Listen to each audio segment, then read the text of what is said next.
আসসালামু আলাইকুম গাইস, সবাইকে ঈদ উল ফিতরের অনেক অনেক শুভেচ্ছা ও ঈদ মুবারক। আজকে আমরা চলে আসছি সিলেটের এম সাইফুর রহমান শিশু পার্কে। সিলেট বিভাগের মধ্যে উন্নত মানের এবং সবচেয়ে সুপরিচিত পার্ক হচ্ছে এম সাইফুর রহমান শিশু পার্ক। সেটা পূর্বের নাম ছিল শেখ হাসিনা শিশু পার্ক, কিন্তু দেশ স্বাধীন হওয়ার পর সেটার নাম চেঞ্জ হয়েছে এখন সিলেট এম সাইফুর রহমান শিশু পার্ক।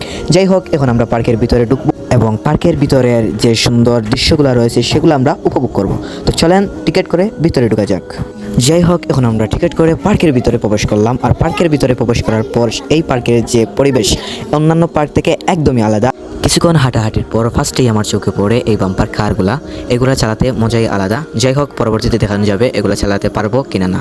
যাই হোক, এখন পার্কটি ঘুরে ঘুরে দেখি এবং দেখি সামনে পার্কের ভিতরে কী কী রয়েছে এবং কী কী সৌন্দর্য উপভোগ করতে পারি। কিছুক্ষণ হাঁটাহাঁটির পর হঠাৎ আমাদের সামনে পড়লো এই নৌকাটি। সেটাকে কি বলে জানি না, তবে আমাদের সিলেটি ভাষায় সেটাকে দোলনা বলে।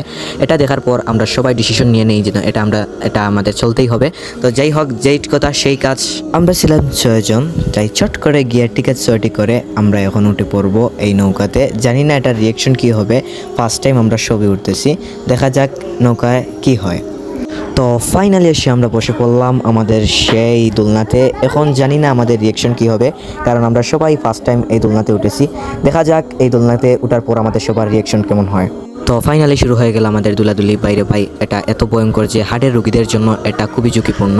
আর আমার মতো যদি কেউ থাকে, হার্টের রোগ না থাকলেও এখানে আসার পর সাথে সাথে হার্টের রোগে আক্রান্ত হয়ে যাবে।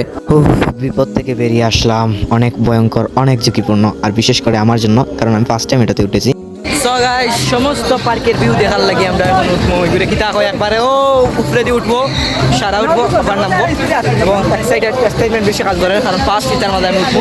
ইটার মাঝে আমার আগে উঠা হয়েছে না, কারণ এই লাগে আমার হার্ট বিট একটু দুর্বল, এর লাগে উপরে ভিডিও করা নিষেধ, তাই উপরে ভিডিও দিতে পারলাম না, দুঃখিত।